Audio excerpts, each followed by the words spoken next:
오늘 고린도전서는 16장 1절부터 12절까지의 말씀을 가지고 내가 오순절까지 에베소에 유하려 함은라는 그런 주제로 우리가 함께 하나님 말씀 듣도록 하겠습니다.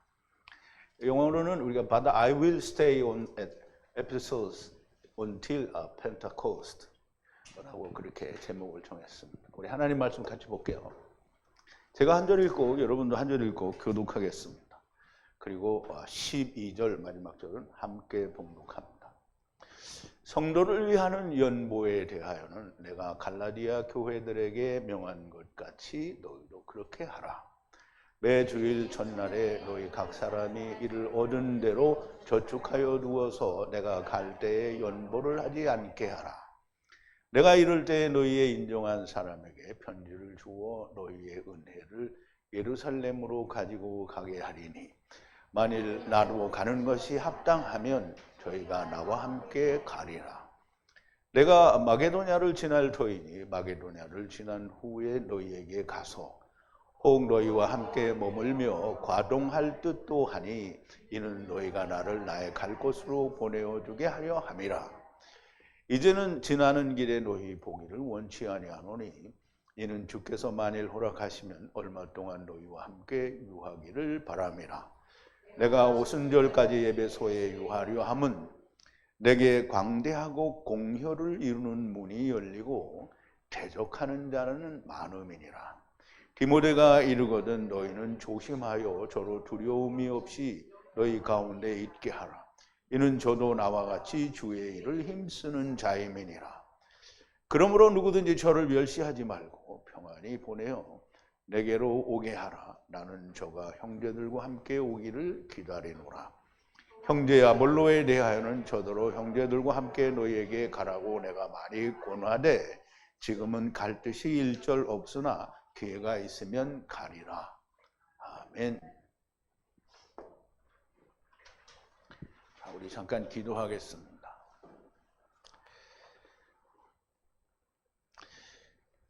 긍휼과 자비이시며 오직 사랑이신 전지전능하신 우리 아버지 하나님께 찬송과 영광을 돌립니다. 이제 오늘 우리가 오늘과 내일로 고린도전서 강해를 모두 마치게 됩니다. 우리는 이 고린도전서를 배우고 또 들으면서 엄청난 하나님의 참 진리의 말씀을 우리가 들었습니다.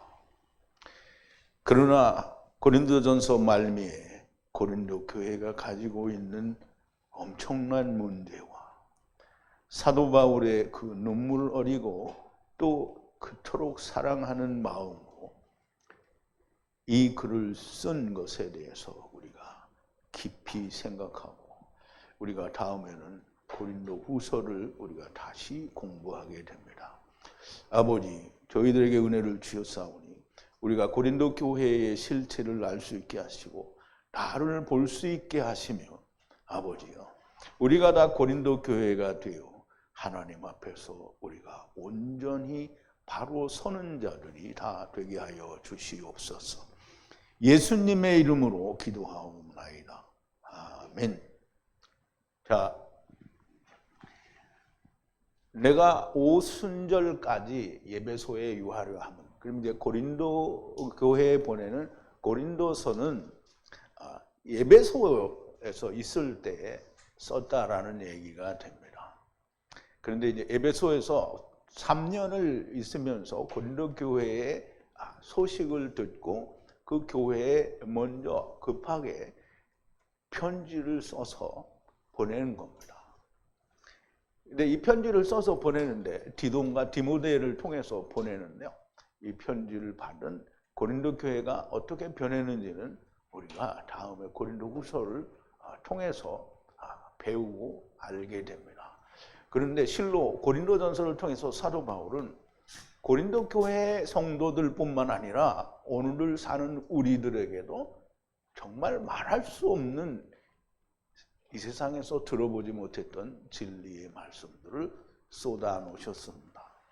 그런데 우리가 이 고린도후서를 보게 되면 바울이 고린도 교회에 대해서 얼마나 그 안타까워하고 그리고 애타하면서 사랑하고 그들을 위해서 이 고린도 전후서를 기록했을 뿐만 아니라 우리가 알지 못하는 잃어버렸다고 하는 눈물의 편지까지 바울이 고린도 교회를 향한 그 뜨거운 눈물과 그 사랑은 정말 가늠하기 어려울 정도로 그렇게 주님의 사랑이 그 안에 그냥 그대로 녹아있는 것을 우리가 알 수 있습니다. 물론 아직은 다 모르지만 고린도후서를 하게 되면 또 그런 게 다 보입니다. 그런데 우리가 이 고린도전서를 마치면서 오늘과 내일 고린도 교회가 가지고 있는 문제가 상당히 심각했었다라고 하는 것을 우리가 조금은 느낄 수 있게 되기를 바라고요. 그리고 바울이 1년 8개월 동안 아니면 1년 6개월이라는 긴 기간 동안에 하나님의 말씀을 가르친 교회가 유대주의자들에 의해서 급속히 그들이 바뀌어져 즉 대적하는 자리에 들어갔다라고 하는 사실을 우리가 생각해 볼 때 여러분들도 우리 153 성회도 반드시 그런 시련과 핍박이 우리에게 있다라고 하는 것을 반드시 알아야 됩니다. 고린도 교회는 하나님의 교회고요. 하나님의 교회는 항상 율법을 지켜야 된다는 자들이 항상 넘어뜨리려고 하고 있습니다. 그러면 그 넘어뜨리려고 하는 게 우리를 무슨 어디 정말 범죄의 소굴로 끌고 들어가서 넘어뜨리려는 게 아닙니다. 자기를 지켜서 의롭게 되어야 된다라는 말로 넘어뜨리는 겁니다. 여러분, 내가 살아있으면 결단코 하나님과 하나가 되지 못한 겁니다. 우리가 오늘 그리고 레위기 그리고 사도행전 이런 강해들을 통해서 너무나 명쾌하게 하나님이 설명해 주고 말씀해 주시는 것을 우리가 깊이 깨닫게 될 겁니다.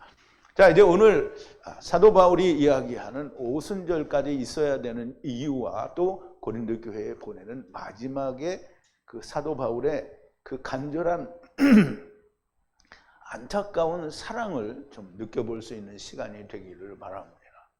먼저 우리가 지난 시간에 나누었던 말씀을 되새김해 볼게요. 자, 보라, 내가 너에게 비밀을 말하노니 모두가 잠잘 것이 아니고 모두가 변화하리라. 분명한 마지막 나팔 소리 안에 눈의 빠름으로는 나눌 수 없는, 그래서 이거를 호련히 순식간에라는 말로 표현을 했는데요. 죽은 자들이 썩지 않을 것으로 다시 살며 우리도 변화하리라 그랬어요. 죽은 자들이, 이미 죽은 자들을 말하는 거죠. 근데 여기는 이미 죽은 자들도 있고 육신은 가지고 있으나 죽은 자들도 있는 거죠. 그러면 이미 죽은 자들도 변화하고 주님이 오실 때 살아있는 자도 역시 변화를 하게 되는 겁니다.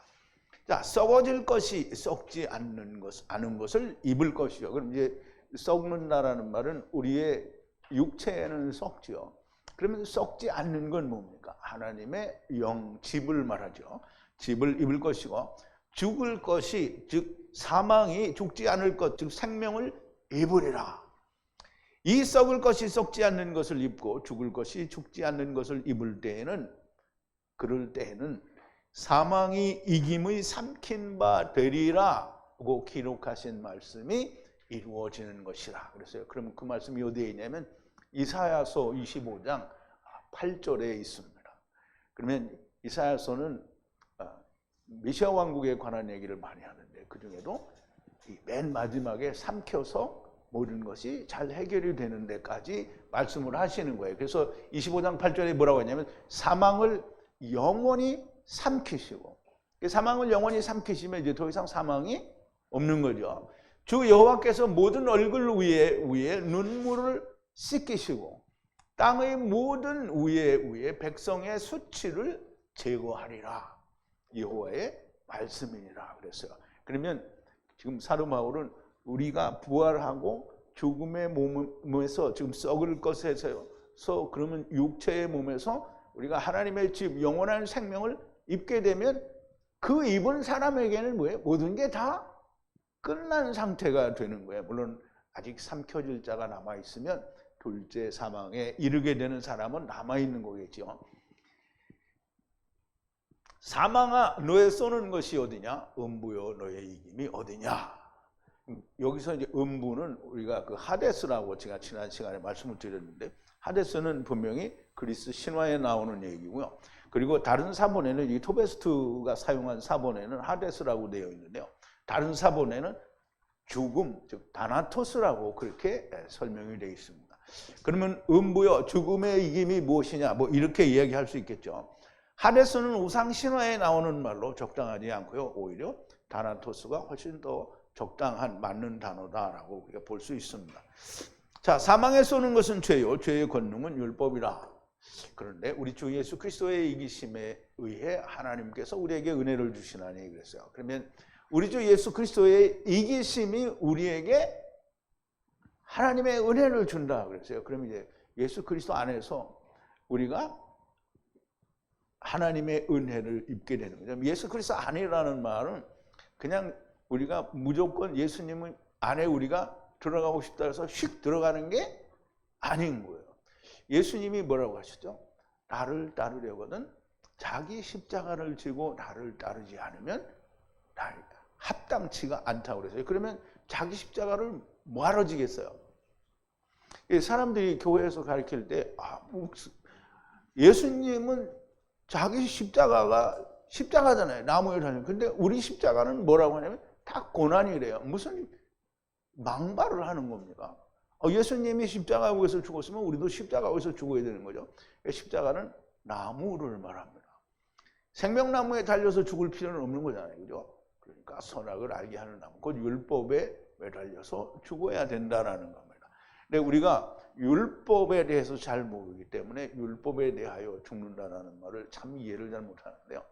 하여간 또 레위기에서 얘기할 때도 한 번 더 얘기하고, 율법에 대하여 죽는다는 말은 율법으로는 내가 의로워질 수 없다라는 걸 깨닫는 것을 말합니다. 그래서 허망하다라는 거예요. 세상 육신을 가진 흙집은 아무짝에도 쓸모가 없다라는 걸 이해를 하는 게 율법을 잘 깨닫는 겁니다. 그러므로 부활에 대해서, 새 생명에 대해서, 영원한 집을 입는 것에 대해서 반드시 영원한 집을 입는 것이 너희에게 있으니, 그러므로 내 사랑하는 형제들아 흔들리지 말고 견고하며 항상 주님의 그 일 안에서 풍성하라. 주님의 일 안에서 풍성하라는 건 뭐예요? 그럼 그렇게 많이 성장하고 열매를 많이 맺으라는 얘기죠. 너희의 수고가 주 안에서 헛되지 않는 것을 알기 때문이다. 이거는 뭐 누구나 다 아는 사실이죠. 세상 교회에서 말하는 그런 수고와 노력이 헛되지 않다라는 말이 아닙니다. 열매를 맺는, 즉 내 안에 있는 주님의 사랑, 즉 나무에 달려 주님과 함께 죽고 주님의 다시 사심과 함께 산 나은 그 나의 사랑으로 다른 사람에게 그 똑같은 사랑을 깨닫게 할 때에 풍성하게 되는 거고요. 그 수고가 헛되지 않은 겁니다. 주님은 가라고 명하신 적이 없는데 아프가니스탄에 가서 선교하다가 죽었다, 이런 거는 수고를 했어도 아무런 의미가 없는 겁니다. 근데 바울은 이 수고가 헛되지 않다라는 거예요. 우리가 아는 그 수고가 헛되지 않다는 겁니다. 지금까지 주님의 죽으심에 다시 사심 곧 부활을 증거하였으니 이 부활이 있으니 너희는 흔들지 말고 더욱 주의 일에 힘쓰라. 너희의 수고가 결코 헛되지 않는다는 겁니다. 자, 이제 마지막 장의 1절인데요. 성도들을 위한 후원금에 관하여는 갈라디아 교회에 명령한 것 같이 그렇게 너희가 하라 그랬어요. 자, 후원금에 관하여는 이 말이에요. 후원금에 관하여는 거룩한 세인트라고 그러죠. 거룩한 성도들을 말해요. 성도들을 위한 후원금에 관하여는 지정하다 혹은 명령하다라는데요. 어디에 명령했냐면 갈라디아 교회에 명령한 것과 똑같이 그렇게 너희가 하라는 거예요. 그럼 갈라디아 교회에 뭐라고 명했는지 우리가 모르잖아요. 그러면 다음 절에 보면 갈라디아 교회 뭐라고 얘기했는지가 나옵니다. 그러면 이제 갈라디아 교회, 우리가 조금 이제 이 후원금에 대해서 좀 이해를 해야 되는데요. 사도 바울은 언제나 구제에 대해서도 열심히였습니다. 갈라디아 교회에 어떻게 명했는지는 다음 절에서 이제 설명하는 걸로 우리가 알 수 있는데요. 이 후원금이라는 말은 우리말로는 참 적당한 말이 없는데요. 로기아스라고 하는데요. 로기아스는 로고스에서 유래가 됐습니다. 그러므로 후원을 하는 것은 예수 안에서 사랑을 가지고 나누는 것을 후원이라고 하는 거예요. 물론 세상에서 말하는 후원은 다르죠. 그냥 자기 있는 거로 남을 좀 도와주면 다 후원이 됩니다. 그런데 그리스도 안에서, 즉 성경 하나님의 말씀 안에서는 말씀이 없는 그냥 구제와 도움은 로기아가 아닌 거예요. 그냥 자기 거 주는 거예요. 자, 이제 또 다른 말로는 율로기아라는 말인데요. 로기아는 똑같이 로고스에서 왔고요. 율이라는 말은 야타부라는 말이에요. 야타부. 그래서 율, 야타부, 이 로고스의 합성어입니다. 즉 유와 이 로고스의 합성어인데요. 이거를 율은 복된 거예요. 복된 거. 근데 뭐 어떻게 복되냐면 그냥 무조건 복이 안 되죠. 야타부. 야타부는 뭐죠? 구약에서 우리가 보면 야타부는 뭐예요? 하나님이, 여호와 하나님이 가인에게 이야기할 때 네가 선하게 하면, 즉 야타부, 하나님이 원하는 것과 내가 드리는 것이 맞으면 야타부예요. 그게 선인 거예요. 그렇게 야타부 된 것이 유예요. 율. 복이라는 말이죠. 그러니까 유인데 로기아하고 합치니까 유로기아인데 율로기아라고 발음을 한 거예요. 그래서 하나님의 말씀에 합한 후원을 하는 거죠. 그러니까 하나님이 말씀이 없는, 후가 없는, 즉 그냥 자기가 자기 돈을 내는 건 율로기아가 아닙니다. 그러므로 후원금이나 연보라고 번역된 말은 하나님의 말씀 안에서 나오는 것이요, 말씀과 야타부한 것을 말하는 겁니다. 우리가 헌금이라고 하는 이런 개념의 단어는 조금 다른 단어가 있는데요. 구약에서 누가복음에서는 민하, 즉 구약에서 사용되는 예물이라는 단어를 그냥 사용하기도 했는데요. 그 부분에 대해서 나중에 다시 얘기를 하기로 하고요. 자, 2절입니다. 2절은 안식일의 하나를 따라, 이렇게 우리말 번역이 그렇게 되는데요. 이게 헬라어로는 샤바톤이라고 했어요. 샤바톤은 히브리어에서도 샤바톤인데요. 샤바톤의 하나를 따라 너희 모두가 자기 자신으로부터 두어 저축하고 길이 잘 되도록, 길은 여기 호도스를 말합니다. 데레크를 말하는데요. 주님의 길이 잘 되도록 하라. 내가 올 때에 후원하지 않도록 하라. 자기가 갔을 때 그때 하지 말고 준비를 해두라는 거죠.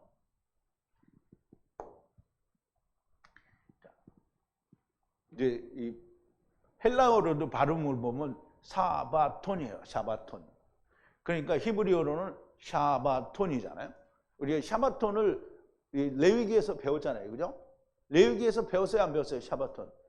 샤바트, 샤바톤 이렇게 배웠어요. 그러면 사바톤 안식일이죠.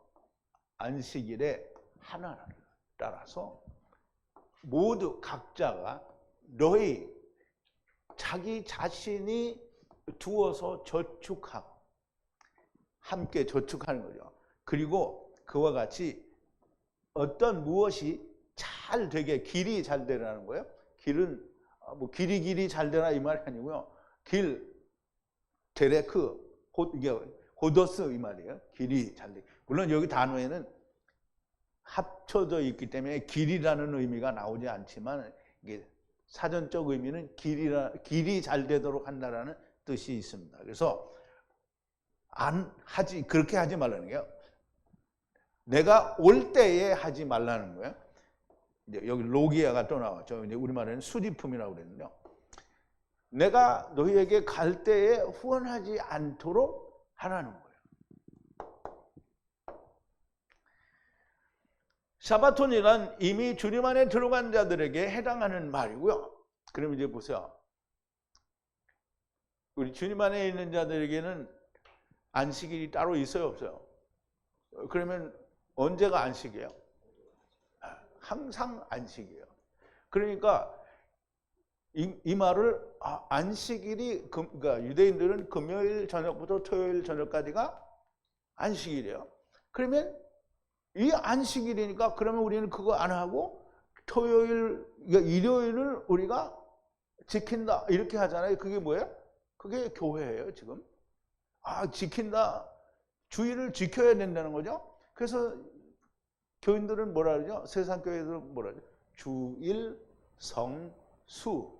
그러면 주일, 주의 날을 어떻게 해요? 성스럽게 지킨다라는 거예요. 근데 주의 날이 따로 없어요. 우리는 예수 안에 있잖아요. 샤바톤이잖아요, 톤. 예수 안에 있어요. 그러면 그래서 히브리서에서 뭐라 하죠? 이미 안식에 들어간 자는 자기 일을 쉰다. 그럼 안식에 들어왔으니까 언제나 안식이에요. 그러면 언제나 그 안식인 날 중에 하나를 택해서 우리가 모이면 됩니다. 근데 우리는 일요일이 제일 모이기가 좋으니까 우리는 이 날을 택한 거예요. 물론 토요일도 우리가 택했어요. 그러면 일주일을 다 택할 수도 있지만 우리가 일을 해야 되잖아요. 그리고 또 다 오기 싫잖아요. 그죠? 그러니까 토요일하고 일요일 우리는 이틀을 우리가 주님 안에서 이게 말씀을 배우는 거란 말이죠. 그러니까 주님 안에 들어간 자. 그럼 여기서 이제 분명히 이해를 해야 되는 거는 구약에서는 이렇게 안식일을 지키지만 우리는 주일을 지킨다. 이건 개념이 아닌 거예요. 우리는 언제나 주 안에서 안식 안에 있는 거예요. 그러니까 세상 신학은 안식이라는 개념에 대해서 이해를 못하는 거예요. 세상이 말하는 그런 안식일이 아니고요. 아무 날이든지 상관이 없고요. 한 날에 모두가 각자 자기 자신 곁에 두어 그걸 어디로 가져오라고 안 그랬어요. 네가 네 옆에 가지고 있으라는 거예요. 그리고 저축하라는 거예요. 그래서 길이 잘 되도록, 즉 길은 예수 그리스도의 길이 잘 되도록 하라는 거예요. 내가 너희에게 갈 때에 후원하지 않도록 하라는 거죠. 그냥 갑자기 느닷없이 그런 거 많죠. 교회 가서 그냥 헌금 하지도 준비도 안 했는데 그거 가지고 지갑 꺼내가지고 10,000원짜리 하나 탁 내고 헌금 이런 거 하지 말라는 거죠. 근데 이제 그건 교회에서 그런 거고 여기는 후원을 말하는 거예요. 후원. 그러니까 누군가에게 내가 도움을 주는, 물론 여기서는 복음의 의미는 말로는 돈이라는 개념을 가지고 얘기하는 거지만 그 돈도 누구의 주 안에 있는 사람에게서 나와야 되는 거예요. 자, 3절인데요. 도착하면 인정된 자에게 의해서 편지와 함께 보내면 너희의 은혜를 예루살렘으로 가져가게 하리라. 그럼 이제 후원을 누구를 위해서 하는 거야? 바울이나 에베소 교회를 하는 게 아니고요. 예루살렘에 있는 어려운 사람들을 위해서 하는 거예요.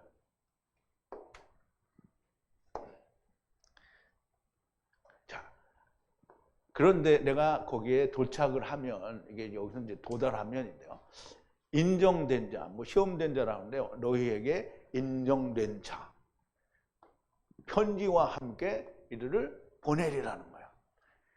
너희 은혜를 가지고 어디로? 예루살렘으로 가겠다는 거예요. 그럼 이제 참 재밌죠. 너희가 후원 로기아 혹은 율로기아를 어떤 한 날을 정해서 자기 옆에 저축하고 있다가 바울이 오면 그걸 내서 니네들이 인정한 사람과 또 너희의 편지와 함께 너희의 은혜를, 그럼 은혜는 뭐야? 하나님이 내게 주신 게 은혜예요. 그러니까 내가 그 안에서 경제적인 것도 세상의 물질이지만 그걸 내는 것도 어려운 자들에게 하나님의 은혜가 됩니다. 그러므로 굉장히 중요한 겁니다. 후원을 하는 건 굉장히 중요한 거고요. 그래서 예루살렘으로 그렇게 가지고 가겠다는 거예요. 편지와 함께. 그러니까 바울이 나를 위해서 지금 후원해 달라는 게 아니에요. 예루살렘에 있는 너희의 형제들을 위해서 후원해 달라는 거예요. 바울이 도착하면 너희에게 인정된 자의 편지와 함께 너희의 은혜 곧 후원을 보내주면 그들이 예루살렘으로 가지고 가게 할 것이라는 말씀인데요. 그러면 이제 아니 그러면 그들만 보내면 갖고 튀면 어떡하냐. 이제 그럴 일은 없는데 이제 그렇게 생각할 수도 있잖아요. 그래서 바울이 얘기를 합니다. 4절에 만일 나도 함께 가는 것이 합당하면 나도 가리라 그랬어요. 자,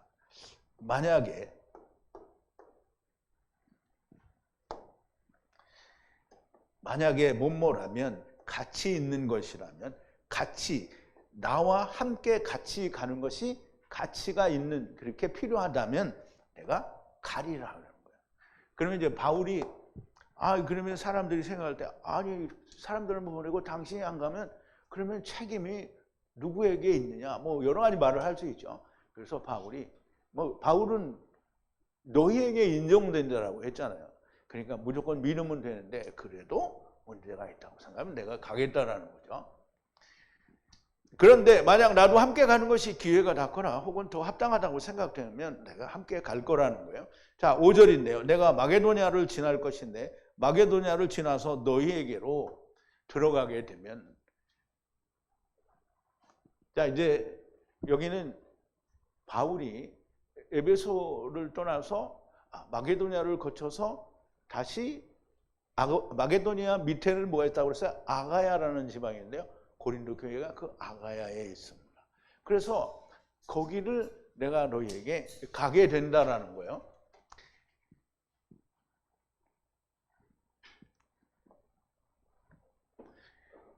자, 그런데 너희들에게로 들어가게 되면 마게도니아를 지나서 너희에게 가게 된다라는 말이에요.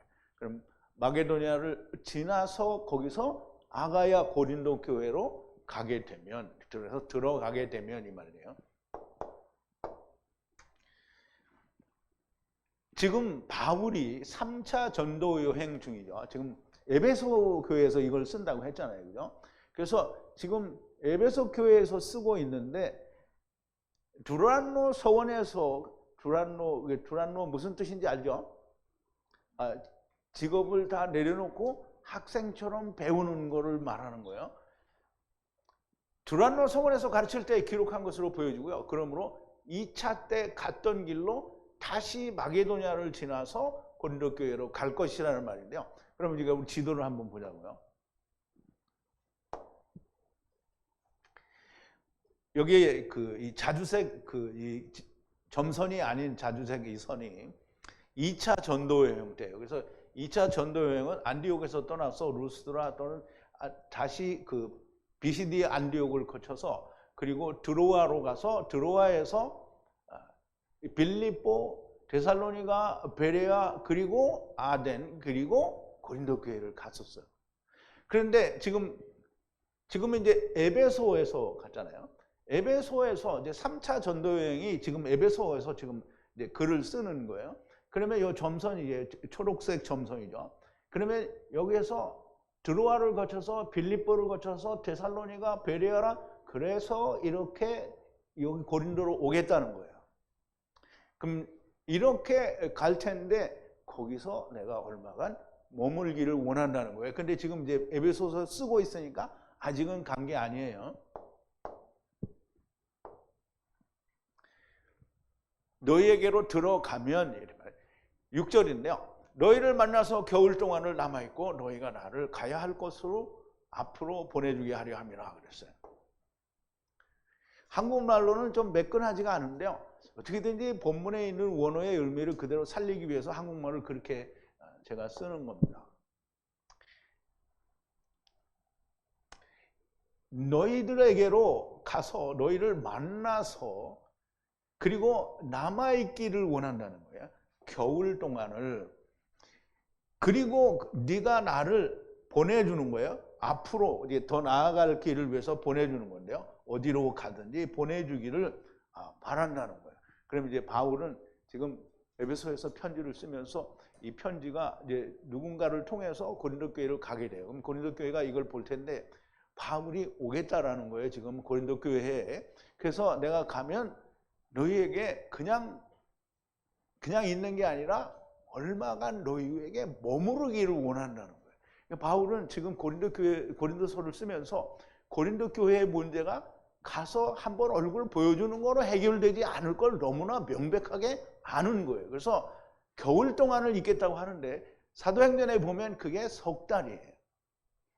그래서 사도 바울은 가서 석 달 동안을 고린도 교회가 가진 문제에 대해서 무슨 자기가 할 수 있는 최선의 이제 방법대로 이야기를 하고 또 바로 잡아준 것을 우리가 이제 생각할 수 있습니다.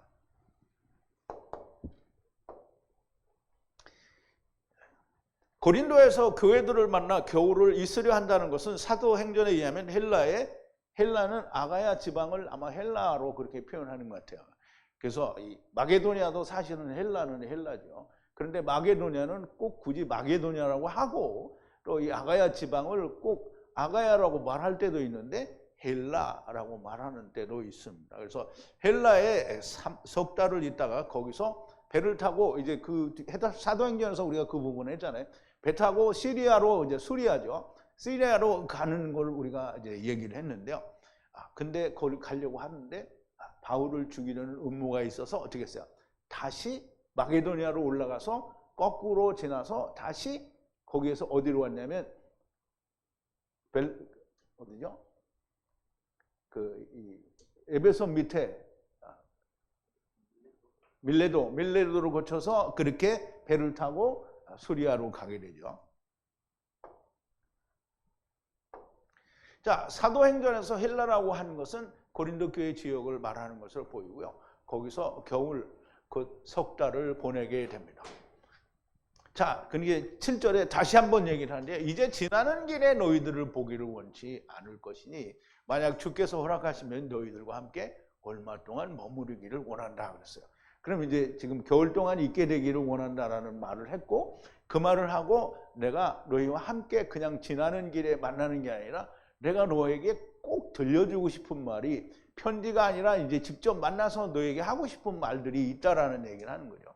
그래서 머무르기를 원한다 그랬는데 아니할 것이다 라는 거예요. 너희들을 바로 지금 지나는 길에 보기를 원치 않는다는 거예요. 믿음. 그런데 너희들에게로 머무를 시간이 하나님께서 주님이 허락하신다면 믿음 안에서 너희를 그렇게 지나는 길에 보기를 원치 않고 믿음 안에서 너희를 보기를 원한다는 거예요. 그러면 믿음 안에서 뭘 보기를 원한다는 건 믿음에서 무언가 어그러져 있는 부분이 물론 다 어그러지지는 않았겠죠. 그러니까 이제 보세요. 하나님의 교회가 유대주의자들이 와가지고 막 완전히 그 사람들을 다 넘어뜨리려고 하더라도 안 넘어지는 사람이 반드시 있죠. 근데 그 힘이 너무 적으니까 이 사람들이 뭐냐면 말을 안 해. 그럼 아볼로가 여기 있다가 아마 그래서 에베소로 간 것 같아요. 하도 이것들이 입김이 세니까 하나님 말씀을 붙들고 있는 사람들이 이길 수가 없어요. 그러니 이길 수 있는 자는 누구예요? 바울이에요. 그러니까 율법주의자들이 정말 위험한 겁니다. 근데 율법주의자들이 위험하다니까 나는 율법주의자가 아니야. 근데 율법주의자가 뭐냐면 내가 살아있는 놈이 다 율법주의자예요. 왜냐하면 자기가 살아있잖아요. 근데 자기가 살아있는 걸 자기가 몰라. 근데 이제 우리 이런 사람 성에도 다 그렇잖아요. 나는 죽었어. 근데 죽었는지 안 죽었는지는 내가 나를 죽었다고 하는 게 아니고요. 하나님의 말씀으로 나를 볼 수 있어야 돼요. 그래야 내가 죽었는지 안 죽었는지 알아요. 자, 여러분 주님이 허락하시면 주님이 당연히 허락하시죠. 허락 안 할 리가 없죠. 왜? 하나님의 백성들을 바울이 가서 다시 굳게 하려고 하는데 하나님이 가지마 이렇게 할 수는 없는 거죠. 그리고 바울이 하나님의 사람이 아니면 너는 안 돼 이렇게 할 수 있지만 성령이 충만한 하나님의 사람이잖아요. 그냥 지나는 길에 너희를 만나는 것이 아니라 얼마 동안이라도 주님이 허락하시면 너희와 함께 머무르길 바란다는 것이고요. 지금 이 편지는 에베소에서 고린도 교회로 쓰는 것이므로 사도행전에서는 이미 석 달을 머무르고 거기서 배를 타고 수리아로 가려고 했는데 음모가 있어서 다시 왔던 길로 돌아 마게도냐로 간다라는 말이죠. 그리고 이제 여기서 바로 이렇게 가려고 했는데 이제 음모가 있어서 죽이려고 한다니까 다시 이렇게 가서 이렇게 온 거죠. 밀레도로 온 거야. 2차 전도여행 때는 여기서 이렇게 왔어요. 근데 3차 전도여행 때는 바울을 죽이려는 음모가 있어서 다시 거꾸로 올라가서 이렇게 갔다라는 얘기를 하는 겁니다.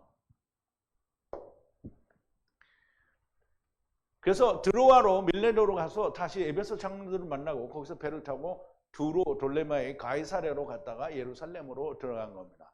석 달 동안 뭘 했느냐? 물론 이미 말씀을 드렸지만 성경의 기록에는 없어요. 그런데 무엇을 했겠습니까? 당연히 에베소에서 기록했던 모든 문제들에 대한 굳게 하는 일이 있었을 거다라는 거죠. 자, 8절인데요. 내가 오순절까지 에베소 안에 머무르려 하는 것은 인데요. 그런데 에베소 안에 머무르려는 것은 언제까지? 오순절, 펜타코스트를 오순절이라고 하는데요. 오순절은 무슨 일이죠? 오순절은 누가 온 날이죠?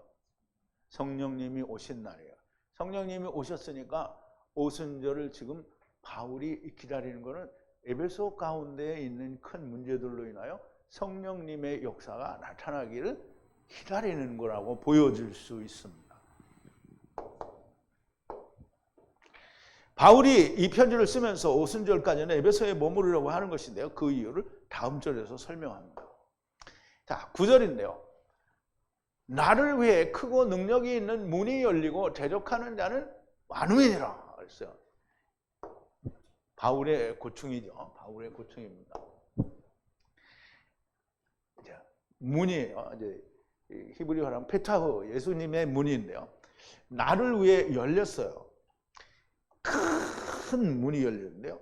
이게 활동적인 얘기인데요. 이 하나님의 비밀의 문이 활짝 열렸다는 게 어디에? 에베소에 열렸다는 거예요. 그런데 반대하는 자가 대적자가 많다는 거예요. 그런데 제가 하나님의 문을 열어주셨는데 대적자는 많은데 대적자가 막 디글디글한데 바울이 니네 알아서 해. 그리고 그냥 가면 되겠어요? 안 되겠어요? 안 되죠. 그래서 사도 바울의 사역을 위해 큰 하나님의 일의 문이 열리는데 대적자는 많다 이랬는데요. 이게 발음을 다 준비를 했는데 여기 와서 서니까 바울이 다 이 발음을 다 잊어먹었어요. 에네게르. 그래서 이게 뭐냐면 N과 에르곤의 합성해서 에르곤 뭐 이렇게 얘기할 수 있는데요. 이게 에르곤은 뭐냐면 일인데요. 그냥 하나님의 일을 말해요. 하나님의 일 안에서라는 말이죠. 그러면 이 에르곤이라는 말은 하나님의 일이에요. 그럼 하나님의 일은 이제 아바드를 하는 게 하나님의 일이잖아요. 그럼 아바드를 잘해서 결과를 맺어놓는 게 뭐냐면 에르곤이에요. 에르곤. 그런데 주님이 요한복음 6장에 보면 뭐라고 하냐면 너희가 나를 찾은 까닭은 먹고 배부른 까닭에 나를 찾았다 그러잖아요.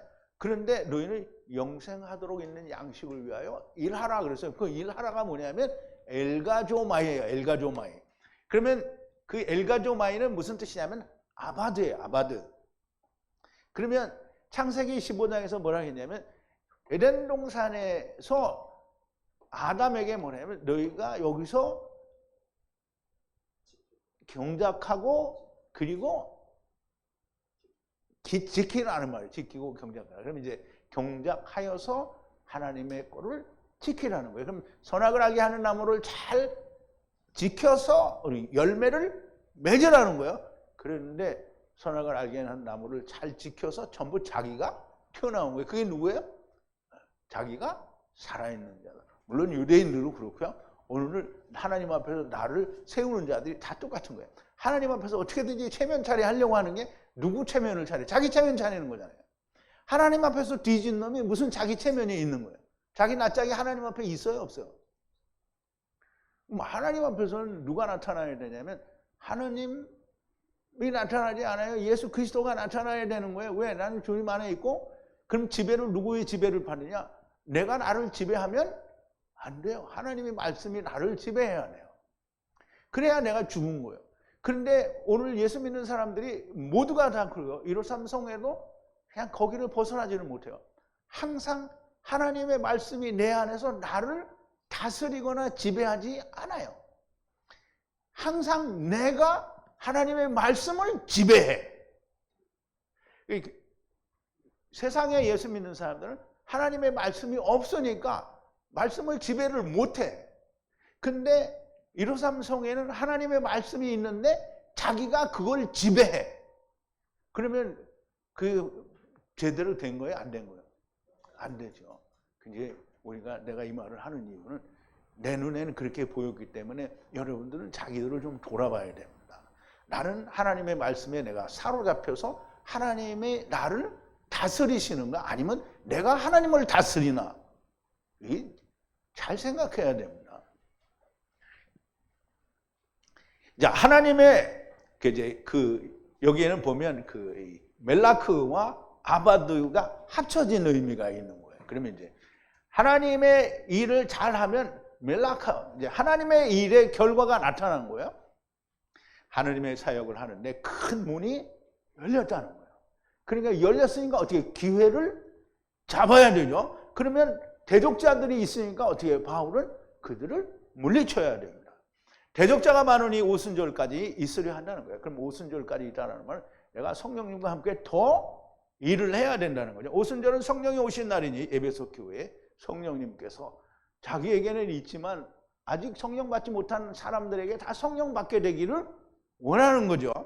그래서 있으려 한다는 거예요. 자, 10절인데요. 만약 디모데가 오면 주의하여 두려움이 없이 너희들에게 있게 하라. 그는 나와 같이 주님의 일을 하는 자니라 그랬어요. 저는 이거를 이렇게 읽으면서 아니 디모데가 오면 주의하라. 그리고 되게 디모데를 근심하고 걱정하는 걸 쓰잖아요. 그러면 주님의 교회에게 디모데를 보내는데 걱정할 일이 없어요. 그런데 여기는 아주 매우 걱정을 하는 거고요. 그리고 또 꼭 반드시 내게 오게 하라는 거예요. 그러니까 상당히 큰 문제가 있다는 거죠. 자, 이제 디모데를 편지와 함께 보내는 거죠. 만약 디모데가 들어오면, 고린도교회에 들어오면 주의하여, 그럼 주의하여라는 말은 뭘 이렇게 요모조모 뜯어보라는 게 아니고요. 그렇게 상처 주지 말라 또는 멸시하지 말라는 거고요. 그리고 두려움이 없이라는 거예요. 그러면 바울이 고린도교회 성도들을 다 완전하게 믿을 수 있으면 디모데가 두렵지 않게 하라는 말을 할 필요가 있어요, 없어요? 없어요. 그런데 지금 보내는 것은 디모데에게 두려움이 될 수 있기 때문에 그렇게 하지 말라는 얘기를 하는 거예요. 너희들에게 갈 때 그렇게 하라는 거죠. 그래서 그는 뭐냐면 주님의 일을 하는 자인데 누구와? 나와 같이, 내가 하는 것 같이 똑같이 하는 자라는 거예요. 그러면 바울이 이 말을 쓸 때에 디모데의 안전과 그 고린도 교회의 불안에 대해서 너무나 잘 나타나 있는 거예요. 다른 이 서신서에서는 보면 디모데에게 모든 걸 다 맡겨요. 그러니까 디모데는 바울과 같은 사람이에요. 같은 복음을 가졌고 같은 일을 하는 사람인데 지금 고린도 교회가 상황이 그렇게 녹록하지 않은 거예요. 그러면 자기가 사는 존재들이 많이 들어와서 고린도 교회를 점령하다시피 하고, 그러면 말씀에 있는 자들은 입을 열지 못하는 상태에 있다라는 거예요. 자, 에베소에서 이 편지를 쓰면서 디모데와 에라스도를 먼저 고린도 교회를 보내게 됩니다. 이제 사도행전에 나와 있는 건데요. 자, 사도행전 19장에 보면 믿은 사람들이 많이 와서 자복하여 행한 일을 구하고 또 마술을 행하던 많은 사람이 그 책을 모아가지고 와서 모든 사람 앞에서 불사르니 그 책값을 계산한즉 은이 5만 원이 되더라. 여기 다 했지요. 이와 같이 주의 말씀이 힘이 있어 흥황하여 세력을 얻으니라. 이 일이 다 된 후에 바울이 마게도냐와 아가야로 다녀서 예루살렘에 가기를 경영하여, 즉 다시 말하면 이게 무슨 말이냐면 이거는 에베소에서 일어난 일이고요. 그리고 고린도 교회를 가기를 원하는 마음이 있는 거예요. 그래서 마게도냐와, 즉 마게도냐는 위에 있는 그 이제 빌립보 교회, 데살로니가, 베레아 지역을 지나서 아가야 고린도 교회를 가려고 하는 마음에 경영하여 가로되 내가 거기 갔다가 후에 로마로 보아야 하리라 그랬어요. 그러면 이제 거기 갔다가 이제 예루살렘의 3차 전도 여행이 끝나면 뭐 어디로 가요? 로마로 가겠죠. 그래서 그 얘기를 하는 겁니다. 자기를 돕는 사람 중에서 디모데와 에라스도 두 사람을 마게도냐로 보내고 자기는 아시아에 얼마간 더 있으니라. 그럼 에베소에 얼마간 더 있는다는 얘기고요. 그럼 디모데와 에라스도를 어디로 보내냐면 고린도 교회로 보낸 거예요.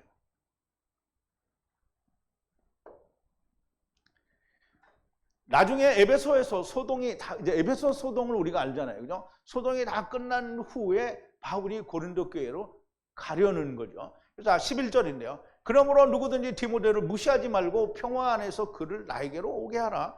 형제들과 함께 그를 기다리노라 그랬어요. 자, 이걸 읽고 보는데 참 마음이 너무 울컥하더라고요.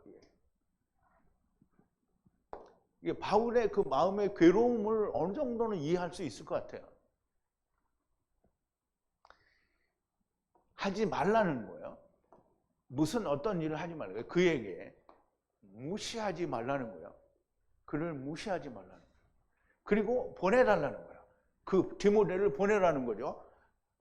나에게로 오게 하라는 거예요. 평화 안에서 평안하게 오게 하라는 거예요. 형제들과 함께 그를 우리가 기다리고 있다는 거예요. 그럼 유대인들은 예수님을 죽였잖아요. 바울도 죽이려고 하잖아요. 그럼 고린도 교회 가서 점령해버렸으니까 디모데가 오면 디모데를 어떻게 해야 할 수도 있는 거예요. 그러니까 디모데를 보내는데 지금 주님이 제자들을 어디에? 이리 가운데 보내는 것 같이 지금 디모데를 그렇게 보내면서 그 마음에 간절한 마음으로 거기에 형제들이 어떻게든지 살아서 디모데를 아무 일 없이 보내게 주기를 바라는 거죠. 사도 바울이 이렇게 편지를 써서 보내니까 아마 효과가 있었지 않았겠습니까? 그러니까 눈물의 편지도 또 나오고 고린도 후서도 기록을 해서 고린도 교회가 어떻게 달라졌는지에 대해서 우리에게 보여주는 겁니다.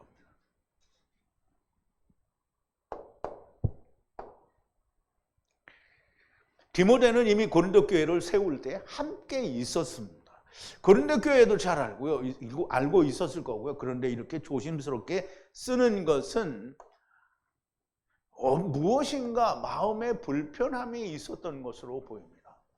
아마도 고린도 교회의 모든 상황과 다른 소리를 하는 자들이 있는 것으로 생각하여 이렇게 조심스럽게 기록한 것으로 보여집니다. 아무튼 디모데는 안전하고 바울과 형제들을 만나서 또 함께 전도여행을 다니게 됩니다. 자, 12절 오늘 마지막 절인데요. 그런데 아볼로에 관하여는 형제들과 그에게 형제들과 함께 너희에게로 들어가라고 간청하였으나 지금은 갈 뜻이 전혀 없으나 기회가 나면 언제든지 가리라 그랬어요. 그런데 형제 아볼로에 관하여는 많이 그에게 간청하였으나 여기는 간청했다라는 말인데요. 이게 그렇게 말을 많이 했다는 거예요. 근데 그와 같이 너희들에게로 그들과 함께 너희들에게 가기로 형제들과 함께 그렇게 가기로 했는데 지금은 들어갈 뜻이 전혀 없다는 거예요. 그러면 이제 아볼로는 에베소에 바울이 와서 두란노를 시작하기 전에 거기 도착했을 때, 그러니까 에베소에 바울이 도착했을 때 아볼로는 어디 있었냐면 고린도 교회에 있었어요. 그럼 아볼로가 고린도 교회를 가기를 원했고요. 거기 갈 때 편지를 써서 사람들에게 말을 해서 아볼로는 이런 사람이니까 잘 대우하라고 그렇게 얘기를 했어요. 그러니까 거기서 열심히 가르치고 있었는데 결국은 아볼로는 성경으로 유대인들을 이기는 사람이잖아요. 근데 이기는 사람인데 에베소로 와 있는 거예요. 그러면 고린도 교회에 아볼로가 사실상 피해서 거기 와 있는 거다라고 우리가 생각할 수 있는 거예요. 그런데 지금 바울이 디모데와 에라스도와 같이 좀 가라 그랬더니 지금은 전혀 갈 뜻이 없는 거예요. 그러니까 우리가 생각해 보면 아볼로는 거기서 정말 크게 괴로움을 당하는 거다라고 볼 수 있어요. 그래서 아볼로는 갈 뜻이 전혀 없고 나중에 갔는지 안 갔는지는 우리가 모릅니다. 그런데 언제든지 기회가 오면 시간이 오면 들어가리라 너희들에게 갈 거다 그랬어요. 모르죠. 나중에 갔을 수도 있습니다. 왜냐하면 아볼로는 고린도 교회에 처음 거기에 가서 복음을 더 많이 전하고 증거한 사람이잖아요. 디모데에 대하여 그렇게 조심스럽게 기록하여 당부하는데 아볼로는 또 함께 가라 청하였는데 아볼로가 갈 뜻이 전혀 없다는 거예요. 아무래도 고린도 교회에 문제가 있는 것이고요. 아볼로는 바울이 에베소에 있을 때 고린도 교회에서 가르치고 있었고 성경에 능한 자요 브루스길라와 아굴라에게 주님의 도를 자세히 배운 자요 유대인의 말씀으로 능히 이기는 자인데요. 그런데 그가 에베소에 와 있고 디모데와 형제들과 고린도 교회로 갈 뜻이 전혀 없다는 것은 두 가지로 생각할 수 있습니다. 부정적인 측면과 긍정적인 측면에서 얘기할 수 있는데요. 먼저는 디모데를 염려하던 것처럼 고린도 교회의 상황이 좋지 않을 수 있는 것이고요. 다른 하나는 에베소에 남아서 더 가르친다. 그런데 에베소에는 바울이 있는데 뭐 자기가 가르치겠어요. 그런데 가라고 하는데 안 간 것은 부정적인 측면이 훨씬 크다는 거예요. 이게 너무 거기에서 좀 우리가 말하는 소위 말하는 트라우마 같은 게 생겨갖고 그러니까 이제 거기 못 가는 거야. 그런데 역시 바울과 형제들이 청하였는데 가지 않았다는 것은 아볼로가 고린도 교회 안에서 안 좋은 기억이 있었을 수도 있다라고 보여집니다. 그러므로 바울이 있는 에베소로 온 것이 아닐까 생각할 수도 있고요. 사도 바울이 고린도 교회에 이 서신을 쓰게 된 배경은 기록에는 자세히 나오지 않았지만 생각보다 물론 자세히 안 나온 것도 아니죠. 사실은 그 바울이 그 기록한 고린도서 내에 있는 모든 내용을 보면 정말 심각한 문제가 있었다라고 볼 수 있습니다. 우선 바울파, 게바파, 무슨 아볼로파 이런 게 생긴 것 자체가 큰 문제인 거죠. 사도 바울은 모든 말씀으로 책망도 하고 격려도 하며 말씀으로 그들을 사랑한 거고요. 그러면 바울에게 고린도 교회에 대해 말해준 자도 사태가 심상치 않다라고 생각하여 바울에게 고린도 교회의 상태를 자기들이 듣고 본 것을 말하는 겁니다. 분쟁과 아버지의 첩과 동침 그리고 형제들 간의 소송 등 많은 문제가 생긴 것이고요. 이런 문제들로 아볼로는 에베소로 바울이 있는 곳으로 온 것으로 그렇게 보이고 또 다시 고린도 교회로 돌아가는 것을 꺼리지 않았느냐라고 우리가 생각하게 됩니다. 사도 바울이 1년 6개월을 고린도에 머물면서 가르친 그들이 바울이 안디옥으로 가서 얼마를 있었는지는 기록이 없습니다. 그런데 2차 전도여행이 끝나고 바로 에베소로 왔거든요. 그러면 바로 에베소로 왔는데 에베소에서 얼마간 있다가 이런 말이 들렸는지 고린도 교회는 그러니까 주의 일꾼이 떠나잖아요. 바로 들어옵니다. 여러분들 그거 경험했을 거예요. 내가 없는 동안에 그냥 뭐 내가 있을 때 기어 들어왔죠. 모르니까 모르는데 거기서 사람들을 다 세뇌시켜가지고 빠져나간 거잖아요. 주님의 일꾼이 함께 있지 않으면 즉 하나님의 말씀과 계속 유대 관계를 가질 수 없으면 그러면 아볼로가 있어도 유대인들이 막 무대기로 와가지고 그들이 주장을 하게 되면 입이 커지면 하나님의 말씀을 가지는데 바울과 같이 그냥 하나님 말씀과 성령으로 팍팍 물리칠 수 있으면 다행인데 그렇지 못하면 결국은 쓰러지게 되는 거예요. 여러분 우리가 굉장히 주의해야 됩니다. 무엇보다도 주의해야 되는 건 내가 나를 알 수 있어야 돼요. 나는 정말 하나님의 말씀을 내가 다스리는 자인지 하나님의 말씀이 나를 다스리는 자인지 그거를 분명히 알 수 있어야 됩니다. 바로 에베소에 온 것으로 기록을 하는데요. 사도 바울이 고린도를 떠났던 기간은 그렇게 길지 않았다는 것으로 보이고요. 다른 사람도 아닌 사도 바울이 1년 6개월을 함께 거하며 복음을 전하여 세운 교회가 그렇게 빨리 다른 소리를 내게 된 것은 매우 충격적인 것이고요. 우리도 깨어있지 않으면 바로 고린도 교회가 내는 모습과 소리를 내게 될 겁니다. 항상 깨어있어서 온전히 배우는 자들이 되어야 됩니다. 아무튼 에베소 교회에서 기록한 고린도 교회를 향한 하나님의 말씀 안에서 우리는 너무나 많은 은혜의 말씀을 만나는 겁니다. 이러한 고린도 교회를 향해 책망하는 사도 바울을 통해 말씀하는 하나님의 음성을 듣고도 자기를 온전히 버리지 못한다면 고린도 교회에서 다른 소리를 내는 사람보다 못한 자들이 되는 겁니다. 사랑은 오래 참고. 여러분, 제가 이 말을 하는 거는 여러분들이 잘 이해를 해야 됩니다. 사랑은 오래 참고. 사랑이 뭐예요? 주님의 사랑을. 그럼 여러분들이 주님의 사랑을 가졌잖아요. 그러면 주님이 이 말을 주님한테 대입을 하면요, 주님은 다 이렇게 했어요. 지금도 마지막 날까지 주님이 참고 견디고 기다리는 거예요. 주님은 주님의 싸대기를 날리고 못질을 하고 창으로 찔른 사람을 어떻게 해요? 반격하지 않았어요. 그냥 기다리는 거예요. 근데 우리는 뭐예요? 우리의 대적질을 하면 어떻게 나한테 이렇게 근데 금방 튀어나오죠. 그게 사랑이 없는 거예요. 내한테 사랑이 없는 거라고. 그러니까 이 목자가 좀 부당한 일을 시켰어요. 그러면 목자님 이건 아니잖아요. 그러면 오래 참는 게 아닌 거예요. 그럼 이제 내가 그럴 리도 없지만 만약에 그렇다면 그렇다는 거예요. 자, 이제 사랑은 오래 참고 오래 참아요. 사랑은 온유해요. 투기하지 않아요. 그리고 사랑은 자랑하지 않아요. 교만하지도 않아요. 무례히 행치 아니에요. 그럼 이제 우리가 보세요. 누군가가 나를 무례하게 대했어. 그럼 우리가 주님을 무례하게 대하면 보통 무례하게 대한 게 아니에요. 죽였잖아. 근데 주님이 어떻게 참잖아요. 그 이스라엘이 멸망당해야 돼요. 그러면 이스라엘은 아주 멸하신 거예요. 메시아 온 거에서 다시 하겠다는 거잖아요. 주님은 기다리는 거예요. 기다려요.